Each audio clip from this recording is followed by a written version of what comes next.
Salut à tous, donc j'espère que vous allez bien.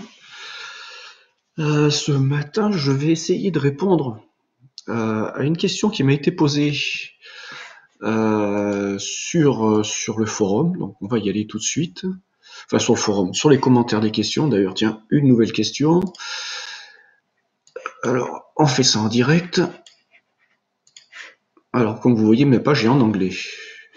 Production photovoltaïque. Donc, salut les amis, donc vidéo qui a eu un petit succès, voilà, beaucoup de gens. Ah, bizarre, tiens. Certains me diront, bon, non, mais enfin, bon, il n'y a pas de pouce vers le bas.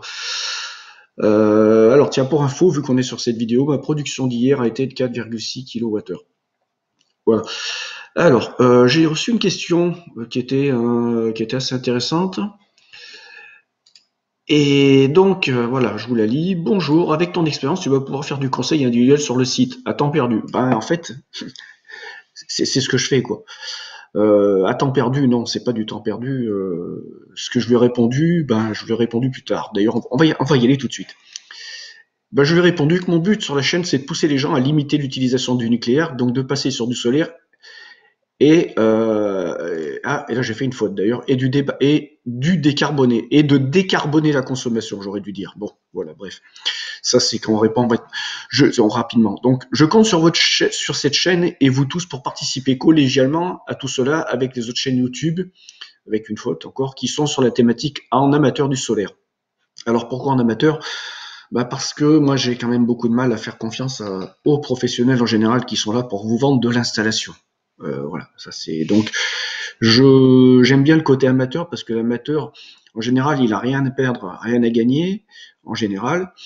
Et donc il va vous expliquer sur le truc avec son ressenti, son vécu et sans chercher à vous vendre quoi que ce soit. Normalement. Alors donc ça c'était la réponse à une partie de sa question qui était son affirmation, c'est bonjour avec ton expérience, tu vas pouvoir faire du conseil. Mais ensuite il me dit je n'ai toujours pas de réponse sur la méthode pour évaluer le pourcentage de décharge d'une batterie gel. Ah, et ça c'est une sacrée question. Donc, moi, j'ai fait ma petite sauce à moi. Mais je me suis dit quand même, il faut aller voir comment les gens réfléchissent à tout ça. Et donc, je lui ai proposé 2 liens sur ce blog, qui est le blog d'une boîte qui vend du matos, je crois. Donc, lien que j'ai ouvert et qui nous explique d'ailleurs, parce que c'est des batteries qui sont principalement faites pour le maritime, dans des conditions particulières, pour le nautique. Donc, il nous explique en fait que mesurer la charge et la décharge d'une batterie, c'est pas si simple que ça. La simple mesure d'une tension n'est pas adaptée, n'est pas suffisante. Et ensuite, le moment à laquelle tu fais cette mesure a son importance. Et ensuite, dans le contexte de la navigation, il faut que ça soit fait, on va dire, par temps calme, stabilité parfaite. Donc, ce qu'il préconise, c'est un système qui va contrôler, intégratif, qui va contrôler à la fois la décharge sur la durée, mais également, c'est-à-dire en gros quelle intensité vous tirez sur la batterie, donc quelle puissance vous lui demandez, et également sur quelle durée et le cumul des kilowattheures qui ont été demandés à la batterie. Et donc c'est pour ça qu'ils préconisent un système intégratif. Donc par exemple, vous avez les gestionnaires de charge de batterie tels que Victron, alors je me rappelle plus la référence, mais qui sont aux alentours des 220 € je crois, et qui ont la connectivité Bluetooth. Donc ça sera le système qui sera le plus adapté. D'ailleurs, connectivité Bluetooth avec l'application sur téléphone. Bon, je l'ai pas acheté, mais bon, ça me semble du très bon matos et c'est celui qui est préconisé en général pour le plus sérieux des matos. Donc effectivement, avec un shunt. Hein. Donc à vous de chercher ce qu'est un shunt en électricité. Un shunt, ça sert à diviser l'intensité pour que l'appareil puisse la mesurer sans être traversé par des grosses intensités. Voilà, je vous la fais courte. Alors, donc on nous explique que c'est pas forcément simple de mesurer ça.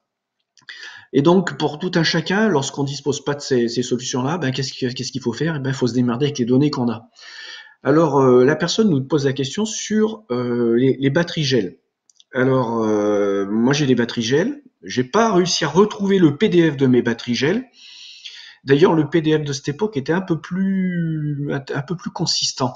Par contre, j'ai réussi à retrouver un PDF des batteries même marque que mes batteries à moi, mais en version AGM. Et là, on va regarder un peu la doc, parce qu'en fait, il va falloir se plonger dans la doc. Donc voilà. Voilà pour les batteries. Ça ressemble à peu près à ce que j'ai, mais je vous l'ai dit, là, c'est vraiment du AGM. Après, si vous tombez sur la fiche en gel, en gros, ça sera la même chose, mais avec des caractéristiques qui sont légèrement différentes. Donc là, on est sur du 100 ampères-heure. Vous voyez déjà le poids, 30 kg, hein, c'est des beaux petits bébés. Et puis, on va aller vers quelque chose que j'aime bien. C'est ce qu'on appelle les caractéristiques de décharge. Donc, on va essayer d'analyser un peu ce tableau. Donc, en fait, vous avez la tension de la batterie, la plage de tension d'utilisation de la batterie. Donc, on voit sur cette courbe-là, donc là, c'est la version 12 volts, on va rester là-dessus. Et ça nous permet de voir la durée que va maintenir, que va pouvoir débiter la puissance demandée, votre batterie, en fonction de ce que vous allez lui demander en puissance et en intensité. Donc, communément, on sait que les batteries gel ou AGM, il ne faut pas leur demander plus de 15% en intensité que ce que peut fournir les ampères-heure. Donc, en gros, si vous avez une batterie 100 ampères-heure, il ne faudra pas lui demander de tirer plus de 15 ampères. Voilà, 15 multiplié par en gros 48. Vous faites la multiplication, 48 divisé par 2, donc 48 plus 24. Voilà, vous êtes sur du 600 watts, enfin en gros à la louche. Hein. Donc en gros, vous savez que vous ne pouvez pas demander plus de 600 watts à votre batterie. Et si vous lui demandez 600 watts, eh ben, elle sera capable de s'aligner sur cette courbe-là, entre les deux, vous voyez, entre celle-ci, entre la 0,22 et la 0,1. Là, c'est les courbes qui correspondent si vous déchargez à 22%, donc à 22% de 100 ampères-heure. Et là, c'est 10% de 100 ampères-heure. Donc, à 15, on est dans cette tranche-là. Mais ce qu'on peut voir, en gros, c'est qu'on est sur une durée d'utilisation de 6 heures. Voilà, de maintien de charge de 6 heures avant qu'elle soit déchargée totalement à 100%. Et ce qui est intéressant de voir, c'est qu'ils correspondent pour eux le 100% de décharge à ce niveau d'intensité de décharge. On est sur en gros, du 10,8 volts. Donc, si on s'en fie à ces courbes, on sait que la batterie, une fois chargée, elle est aux alentours des 12,7. Alors, il faut faire attention parce qu'on est sur l'amalgame, tension de maintien de charge, la tension floating, comme ils appellent. C'est-à-dire, c'est celle à laquelle vous allez maintenir votre batterie chargée en permanence en faisant des petits rappels de charge. Mais la tension de charge réelle considérée par le constructeur, c'est plutôt celle-ci. Ce qui est différent, la tension de charge, le floating, pour ces batteries-là, vous allez être à du 13,7 volts, je crois, de mémoire à peu près. Hein. Donc on est bien loin, il y a 1 volt de différence. Et donc vous allez vous fier à cette courbe-là, vous allez être sur du 12,7. Et à 12,7 volts, vous avez votre tension nominale dans des conditions normales et sans recharge, sans maintien de charge. On va dire en condition de stockage, une fois chargé. Donc, vous savez que vous pouvez tenir en gros 6 heures en pompant 15% de l'intensité qu'elle pourrait tenir avec son stockage maximum. Et donc, ce qu'on va faire, c'est qu'on va aller sur un petit tableau que j'ai fait. Donc, on va se rappeler des valeurs. On va dire 12,7, 12,8 hein, pour la tension de charge maximum. Et ensuite, la tension de décharge 10,8 puisque c'est ce qui nous donne en limite dans ce cas de figure-là. Donc, je me suis amusé à faire un petit tableau.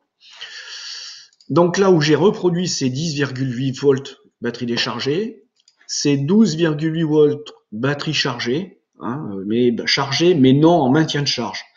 C'est pas, donc vous savez, si vous avez votre onduleur et que vous regardez, il est réglé à 13,7 pour la tension de flotte. Si on la met, vous verrez, ça change quelque chose. Mais bon, on fera le test. Allez, on fera le test. Donc je vais vous dire comment j'ai raisonné. Donc moi, il faut que je vous rappelle un truc. Je suis électricien. Alors avant, on m'appelait électricien, maintenant on m'appelle technicien parce que voilà, j'ai pris du grade, de la bouteille. Donc j'ai fait tout le cursus depuis mes 14, du BEP au bac technique. Et ensuite, vers les 42 ans, j'ai fait de la physiologie. J'ai passé un DU en physiologie sportive pour faire de la préparation physique de haut niveau. Et puis j'ai des diplômes d'entraîneur en athlétisme et plus spécifiquement en fond et demi-fond. Et donc en fond et demi-fond, on utilise pour les intensités d'entraînement, mais ce qui nous permet également de prévoir les durées de maintien de charge d'effort physique, on utilise la fréquence cardiaque pour évaluer l'intensité d'un effort. On peut utiliser la vitesse, hein, ça c'est une chose, à partir du moment où on connaît une certaine vitesse max, et puis on peut utiliser la fréquence cardiaque à partir du moment où on connaît sa vraie fréquence cardiaque maximum. Et donc en fait, il y a une formule qu'on appelle la formule de Karvonen, qui tient compte de votre fréquence cardiaque de réserve. Et fréquence cardiaque de réserve, en gros, c'est votre fréquence cardiaque de repos et votre fréquence cardiaque à 100% de votre effort maximum avec 100% des capacités cardiaques en termes de battements cardiaques. Et vous faites le maxi moins le mini, vous avez cette plage qu'on appelle la réserve de fréquence cardiaque. Et donc moi, en fait, pour évaluer la charge de mes batteries, je fais exactement la même chose dans mes petits calculs, étant donné que j'ai pas ces fameux boîtiers, tout ce qui est compliqué. Donc, je vous ai montré le cas ici si vous aviez une batterie 12 volts. Ici, si vous étiez en batterie avec 4 batteries en série pour faire du 48 volts, pour ce qui est le cas des onduleurs hybrides le plus fréquemment utilisé, le 40-48. Et là, je vous ai mis la formule. Donc là, vous avez la colonne B moins la colonne A. Donc la colonne B, c'est la batterie chargée. Et la colonne A, vous avez la batterie déchargée. Ce qui vous donne une réserve, non plus de fréquence cardiaque, mais une réserve de tension. Donc si on est sur du 12 volts, c'est 2. Si on est sur du 48 volts, c'est 8. Avec ces paramètres-là. Ensuite, ce que vous faites, c'est que vous relevez votre tension. Moi, je la relève, je la mesure avec mes Arduino ou autre, ou avec votre voltmètre. Et vous l'introduisez ici. Donc là, c'est vraiment de la saisie.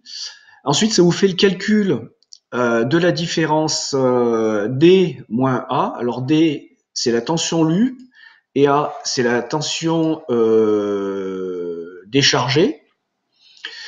Et vous avez un résultat de différentiel de tension. C'est alors là, vous avez la réserve de fréquence cardiaque max, et là, c'est on va dire, la réserve empiétée de ce que vous avez utilisé déjà et qui a fait chuter la tension de vos batteries. Et ensuite, pour savoir en gros le pourcentage de charge, je fais le rapport E sur C. Donc E, c'est cette colonne E, qui est le différentiel que j'appelle à 0%, et sur C, sur cette colonne. Et vous multipliez par 100, et vous obtenez 60%.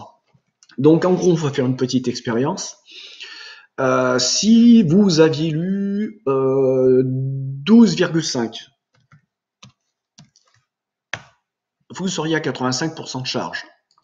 12,8, vous seriez à 100.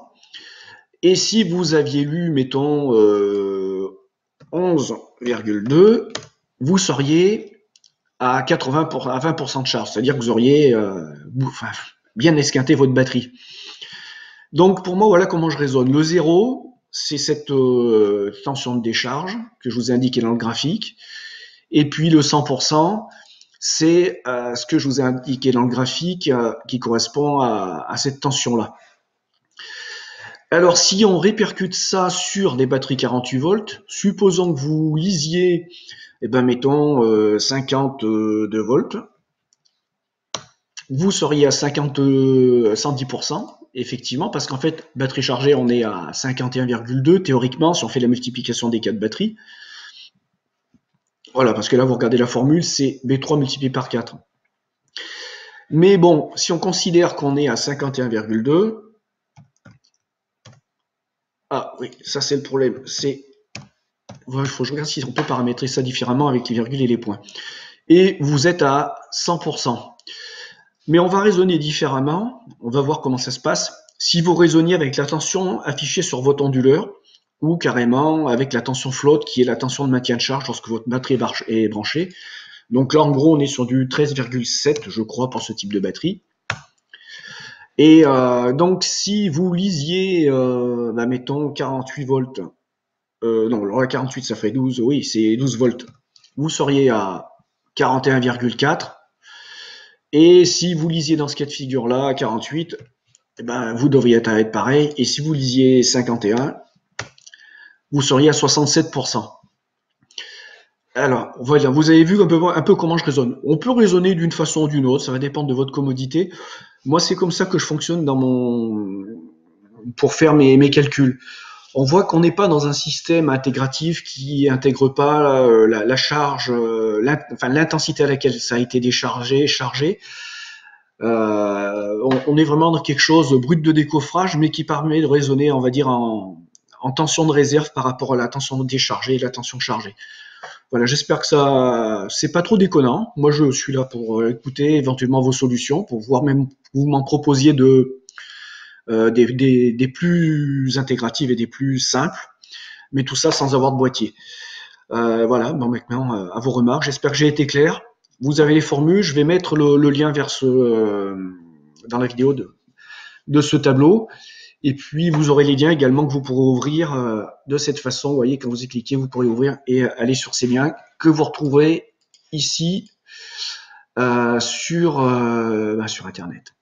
Allez, j'espère que j'ai été bon sur cette vidéo. Je pense que c'est un peu confus. Alors, si, justement, une chose intéressante. Je vous ai mis le lien sur un autre site que vous voyez, energymatter.com.au, Australie, je pense que ça doit être. Et là, ils nous disent batterie gel, batterie AGM, donc 100% de charge, 0% de charge. Vous voyez, ils nous indiquent des tensions différentes. Donc, ça montre quoi? Ça montre une chose, c'est que c'est difficile d'extraire des données qui vont nous permettre de vraiment savoir quelle tension utiliser pour le 100%, quelle tension utiliser pour le 0%. Et en fait, à un moment donné, tant qu'on n'a pas ces infos, moi pour l'instant, j'ai pas réussi à trouver de trucs, on va dire, de trucs qui soient l'arme fatale, quoi. Voilà. Donc, j'attends l'aide de votre part. Mais voilà comment je raisonne. En attendant, et faute de mieux.